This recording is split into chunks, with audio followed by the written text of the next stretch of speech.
పెళ్లి తర్వాత మొదటిసారిగా వచ్చిన మొదటి సంక్రాంతి నాడున శోభిత కుటుంబ సభ్యులు అందరూ కలిసి అందించేసిన చైతన్యకి విలువైన బహుమతులతో పాటు చైతన్య సైతం అందించేశాడు శోభితకి సర్ప్రైజ్ మూమెంట్ని.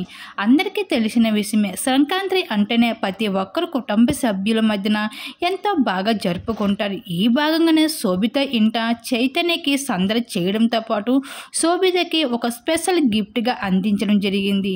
నా కోసం ఇంతటి సమయాన్ని తీసుకొని నీలో ఉన్న స్పెషల్ టాలెంట్ని బయట పెట్టేశావు అంటూ ఒక స్పెషల్ గిఫ్ట్ని అయితే అభిమానుల ముందు చూపించేసింది శోభిత సైతం. అలాగే మరొక వైపు శోభిత ఇంటి నుండి ఎటువంటి కానుకలు కొత్త ఇంటి అల్లుడికి వచ్చేసావి అంటూ అభిమానులు అడుగుతున్న ప్రశ్నలపై కూడా ఒక స్పెషల్ క్లారిటీని అయితే అందించడం జరిగింది. ఇండైరెక్ట్గానే ఇప్పటికే నాగ చైతన్యకి సంబంధించిన న్యూ కార్ అయితే సోషల్ మీడియాలో హల్చల్గా మారుతుంది. నాగ చైతన్యకి కార్ అండ్ బైక్స్ అంటే ఎంత ఇష్టమో మనందరికీ తెలిసిందే. అలాంటిది అయితే ఈ మొదటిసారి అయితే పెళ్లి తర్వాత వచ్చిన ఈ మొదటి సంక్రాంతి నాడు అయితే శోభిత కుటుంబ సభ్యులు అయితే విలువైన కార్ని అయితే చైతన్యకి అయితే కానుకగా ఇవ్వడం జరిగింది ఈ సంక్రాంతి నాడు. ఇంకా వాటికి సంబంధించిన ఫొటోస్ ఇప్పుడు నెట్టింట్లో వైరల్గా మారుతున్నాయి. ఆ ఫొటోస్ ఇప్పుడు మా విడుదల మీరు కూడా చూసేయండి.